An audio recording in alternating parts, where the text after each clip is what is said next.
بسم الله الرحمن الرحيم ياسين والقرآن الحكيم إنك لمن المرسلين على صراط مستقيم تنزيل العزيز الرحيم لتنذر قوما ما أنذر آباؤهم فهم غافلون لقد حق القول على أكثرهم فهم لا يؤمنون إنا جعلنا في أعناقهم أغلالا فهي إلى الأذقان فهم مقمحون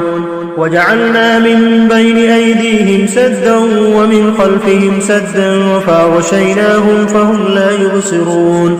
وسواء عليهم أأنذرتهم أم لم تنذرهم لا يؤمنون إنما تنذر من اتبع الذكر وخشي الرحمن بالغيب فبشره بمغفرة وأجر كريم إنا نحن نحيي الموتى ونكتب ما قدموا وآثارهم وكل شيء أحصيناه في إمام مبين واضرب لهم مثلا أصحاب القرية إذ جاءها المرسلون إذ أرسلنا إليهم 2 فكذبوهما فعززنا بثالث فقالوا إنا إليكم مرسلون قالوا ما أنتم إلا بشر مثلنا وما أنزل الرحمن من شيء إن أنتم إلا تكذبون قالوا ربنا يعلم إنا إليكم لمرسلون وما علينا إلا البلاغ المبين قالوا إنا تطيرنا بكم لئن لم تنتهوا لنرجمنكم وليمسنكم منا عذاب أليم قالوا طائركم معكم أئن ذكرتم بل أنتم قوم مسرفون وجاء من أقصى المدينة رجل يسعى قال يا قوم اتبعوا المرسلين اتبعوا من لا يسألكم أجرا وهم مهتدون وما لي لا أعبد الذي فطرني وإليه ترجعون أأتخذ من دونه آلهة إن يردني الرحمن بضر لا تغن عني شفاعتهم شيئا ولا ينقذون إني إذا لفي ضلال مبين إني آمنت بربكم فاسمعون قيل ادخل الجنة قال يا ليت قومي يعلمون بما غفر لي ربي وجعلني من المكرمين وما أنزلنا على قومه من بعده من جود من السماء وما كنا منزلين إن كانت إلا صيحة واحدة فإذا هم خامدون يا حسرة على العباد ما يأتيهم من رسول إلا كانوا به يستهزئون ألم يروا كم أهلكنا قبلهم من القرون أنهم إليهم لا يرجعون وإن كل لما جميع لدينا محضرون وآية لهم الأرض الميتة وحييناها وأخرجنا منها حبا فمنه يأكلون وجعلنا فيها جنات من نخيل وأعناب وفجرنا فيها من العيون ليأكلوا من ثمره وما عملته أيديهم أفلا يشكرون سبحان الذي خلق الأزواج كلها مما تنبت الأرض ومن أنفسهم ومما لا يعلمون وآية لهم الليل نسلخ منه النهار فإذا هم مظلمون والشمس تجري لمستقر لها ذلك تقدير العزيز العليم والقمر قدرناه منازل حتى عاد كالعرجون القديم لا الشمس ينبغي لها أن يدرك القمر ولا الليل سابق النهار وكل في فلك يسبحون وآية لهم أنا حملنا ذريتهم في الفلك المشحون وخلقنا لهم من مثله ما يركبون وإن نشأ نغرقهم فلا صريخ لهم ولا هم ينقذون إلا رحمة منا ومتاعا إلى حين وإذا قيل لهم اتقوا ما بين أيديكم وما خلفكم لعلكم ترحمون وما تأتيهم من آية من آيات ربهم إلا كانوا عنها معرضين وإذا قيل لهم أنفقوا مما رزقكم الله قال الذين كفروا للذين آمنوا أنطعم من لو يشاء الله أطعمه إن أنتم إلا في ضلال مبين ويقولون متى هذا الوعد إن كنتم صادقين ما ينظرون إلا صيحة واحدة وتأخذهم وهم يخصمون فلا يستطيعون توصية ولا إلى أهلهم يرجعون ونفخ في الصور فإذا هم من الأجداث إلى ربهم ينسلون قالوا يا ويلنا من بعثنا من مرقدنا هذا ما وعد الرحمن وصدق المرسلون إن كانت إلا صيحة واحدة فإذا هم جميع لدينا محضرون فاليوم لا تظلم نفس شيئا ولا تجزون إلا ما كنتم تعملون إن أصحاب الجنة اليوم في شغل فاكهون هم وأزواجهم في ظلال على الأرائك متكئون لهم فيها فاكهة ولهم ما يدعون سلام قولا من رب رحيم وامتازوا اليوم أيها المجرمون ألم عاهد إليكم يا بني آدم ألا تعبدوا الشيطان إنه لكم عدو مبين وأن اعبدوني هذا صراط مستقيم ولقد أضل منكم جبلا كثيرا أفلم تكونوا تعقلون هذه جهنم التي كنتم توعدون اصلوها اليوم بما كنتم تكفرون اليوم نختم على أفواههم وتكلمنا أيديهم وتشهد أرجلهم بما كانوا يكسبون ولو نشاء لطمسنا على أعينهم فاستبقوا الصراط فأنى يبصرون ولو نشاء لمسخناهم على مكانتهم فما استطاعوا مضيا ولا يرجعون ومن نعمره ننكسه في الخلق أفلا يعقلون وما علمناه الشعر وما ينبغي له إن هو إلا ذكر وقرآن مبين لينذر من كان حيا ويحق القول على الكافرين أولم يروا أنا خلقنا لهم مما عملت أيدينا أنعاما فهم لها مالكون وذللناها لهم فمنها ركوبهم ومنها يأكلون ولهم فيها منافع ومشارب أفلا يشكرون واتخذوا من دون الله آلهة لعلهم ينصرون لا يستطيعون نصرهم وهم لهم جند محضرون فلا يحزنك قولهم إنا نعلم ما يسرون وما يعلنون أولم ير الإنسان أنا خلقناه من نطفة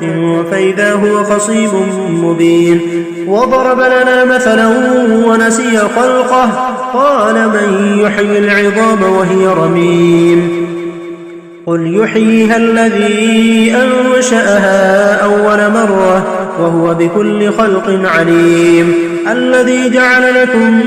من الشجر الأخضر نارا فإذا أنتم منه توقدون أوليس الذي خلق السماوات والأرض بقادر على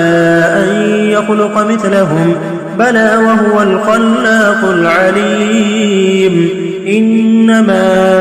أمره إذا شيئا أن يقول له كن فيكون. فسبحان الذي بيده ملكوت كل شيء وإليه ترجعون. بسم الله الرحمن الرحيم. الرحمن علم القرآن خلق الإنسان علمه البيان. الشمس والقمر بحسبان والنجم والشجر يسجدان والسماء رفعها ووضع الميزان ألا تطغوا في الميزان وأقيموا الوزن بالقسط ولا تخسروا الميزان والأرض وضعها للأنام فيها فاكهة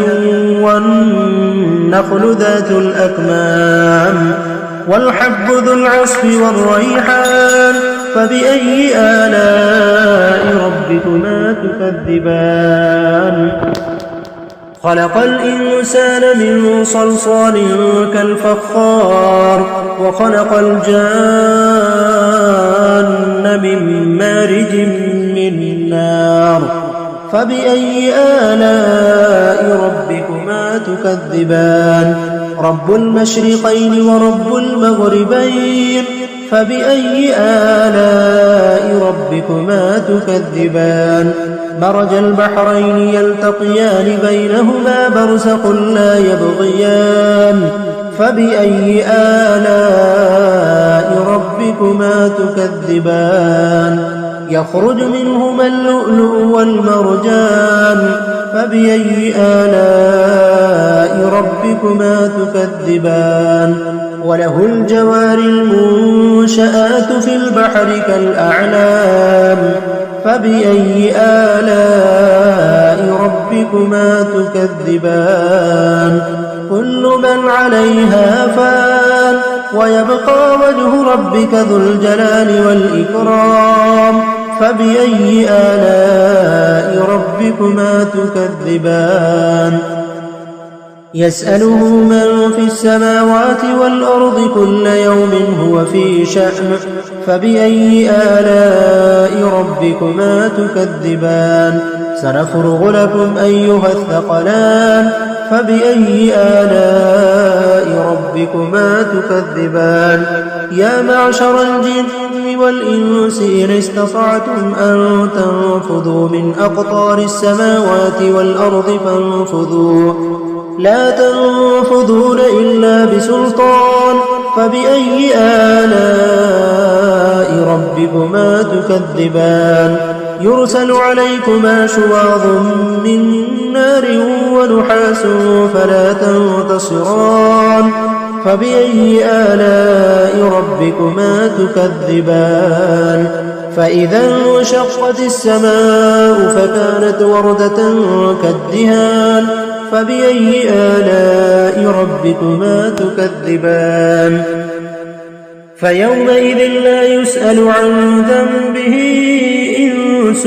ولا جان فبأي آلاء ربكما تكذبان. يعرف المجرمون بسيماهم فيؤخذ بالنواصي والأقدام فبأي آلاء ربكما تكذبان. هذه جهنم التي يكذب بها المجرمون يطوفون بينها وبين حميم آن فبأي آلاء ربكما تكذبان. ولمن خاف مقام ربه جنتان فبأي آلاء ربكما تكذبان.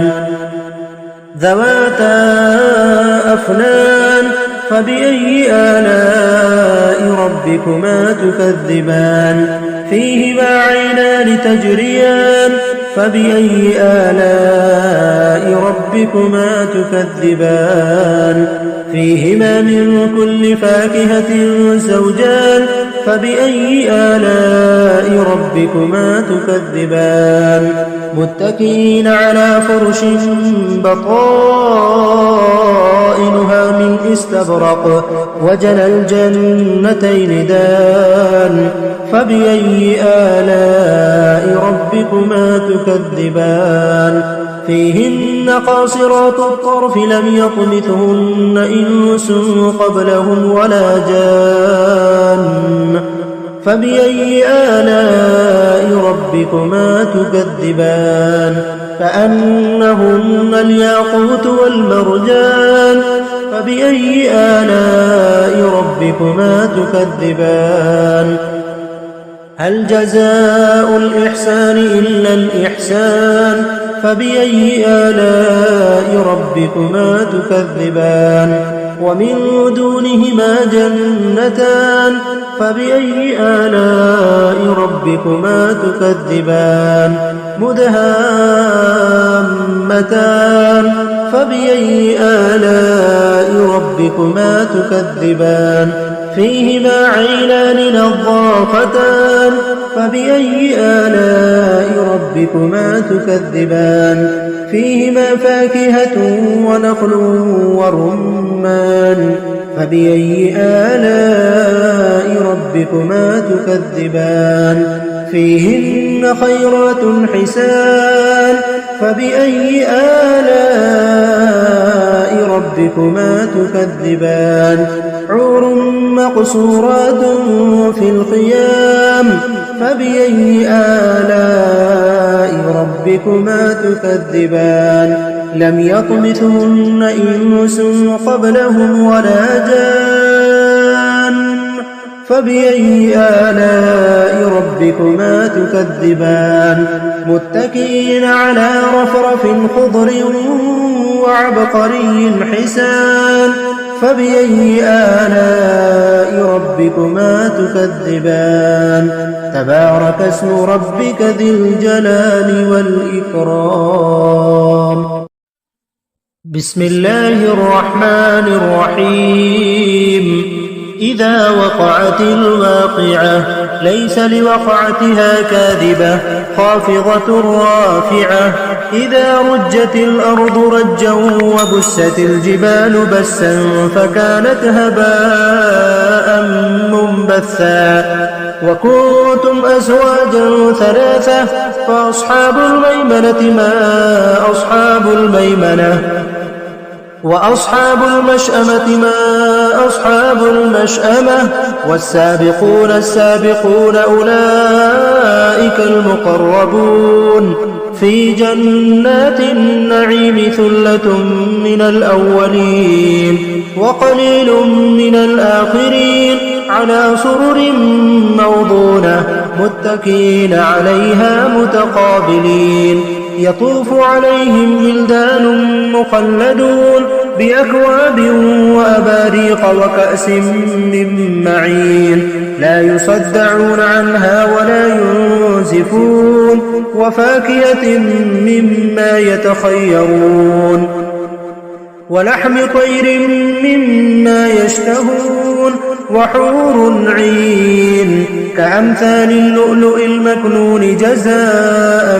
بما كانوا يعملون لا يسمعون فيها لغوا ولا تأثيما إلا قيلا سلاما سلاما وأصحاب اليمين ما أصحاب اليمين في سدر مخضود وطلح منضود وظل ممدود وماء مسكوب وفاكهة كثيرة لا مقطوعة ولا ممنوعة وفرش مرفوعة إنا أنشأناهن إنشاء فجعلناهن أبكارا عربا أترابا لأصحاب اليمين ثلة من الأولين وثلة من الآخرين وأصحاب الشمال ما أصحاب الشمال في سموم وحميم وظل من يحموم لا بارد ولا كريم إنهم كانوا قبل ذلك مترفين وكانوا يصرون على الحنث العظيم وكانوا يقولون أئذا متنا وكنا ترابا وعظاما أئنا لمبعوثون أوآباؤنا الأولون قل إن الأولين والآخرين لمجموعون إلى ميقات يوم معلوم ثم إنكم أيها الضالون المكذبون لآكلون من شجر من زقوم فمالئون منها البطون فشاربون عليه من الحميم فشاربون شرب الهيم هذا نزلهم يوم الدين نحن خلقناكم فلولا تصدقون أفرأيتم ما تمنون أأنتم تخلقونه أم نحن الخالقون نحن قدرنا بينكم الموت وما نحن بمسبوقين على أن نبدل أمثالكم وننشئكم فيما لا تعلمون ولقد علمتم النشأة الأولى فلولا تذكرون أفرأيتم ما تحرثون أأنتم تزرعونه أم نحن الزارعون لو نشاء لجعلناه حطاما فظلتم تفكهون إنا لمغرمون بل نحن محرومون أفرأيتم الماء الذي تشربون أأنتم أنزلتموه من المزن أم نحن المنزلون لو نشاء جعلناه أجاجا فلولا تشكرون أفرأيتم النار التي تورون أأنتم أنشأتم شجرتها أم نحن المنشئون نحن جعلناها تذكرة ومتاعا للمقوين فسبح باسم ربك العظيم فلا أقسم بمواقع النجوم وإنه لقسم لو تعلمون عظيم إنه لقرآن كريم في كتاب مكنون لا يمسه إلا المطهرون تنزيل من رب العالمين أفبهذا الحديث أنتم مدهنون وتجعلون رزقكم أنكم تكذبون فلولا إذا بلغت الحلقوم وأنتم حينئذ تنظرون ونحن أقرب إليه منكم ولكن لا تبصرون فلولا إن كنتم غير مدينين ترجعونها إن كنتم صادقين فأما إن كان من المقربين فروح وريحان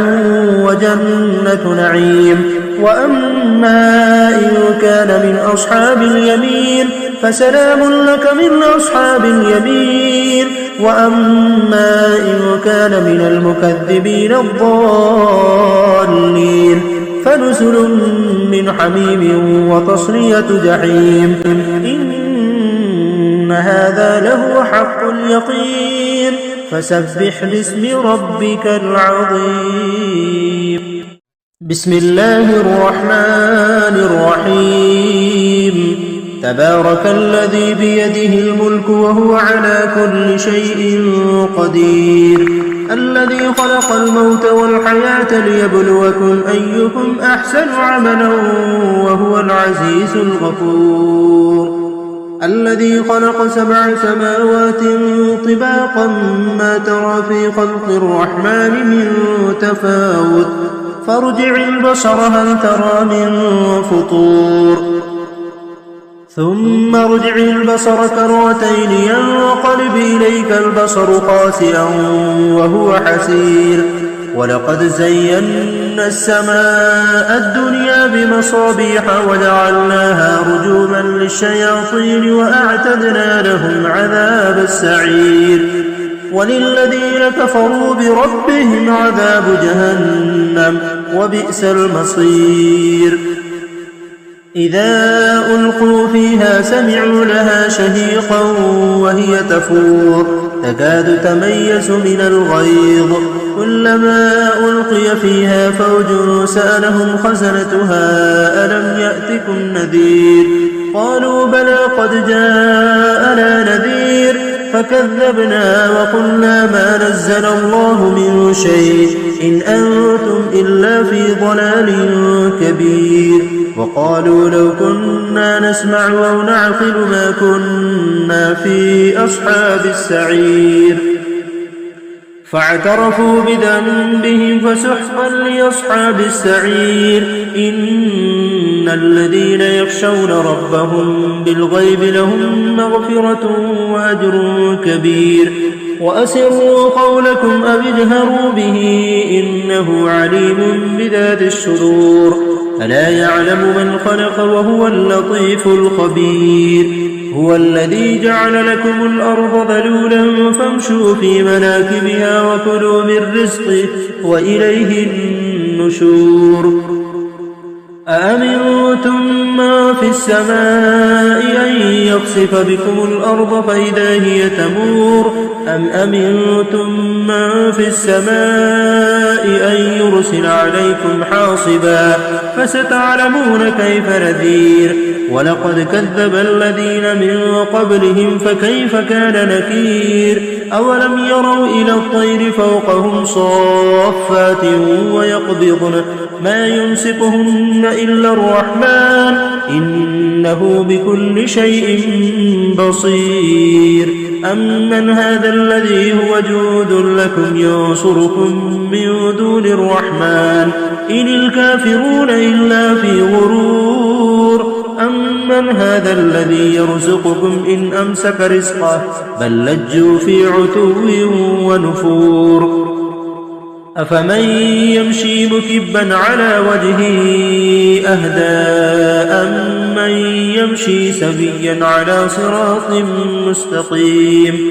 قل هو الذي أنشأكم وجعل لكم السمع والأبصار والأفئدة قليلا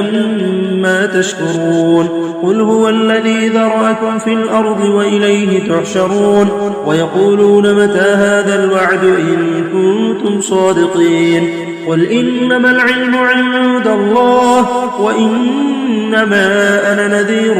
مبين فلما رأوا زلفة سيئت وجوه الذين كفروا وقيل هذا الذي كنتم به تدعون قل أرأيتم إن أهلكني الله ومن معي أو رحمنا فمن يجير الكافرين من عذاب أليم قل هو الرحمن آمنا به وعليه توكلنا فستعلمون من هو في ضلال مبين قل أرأيتم إن أصبح ماؤكم غورا فمن يأتيكم بماء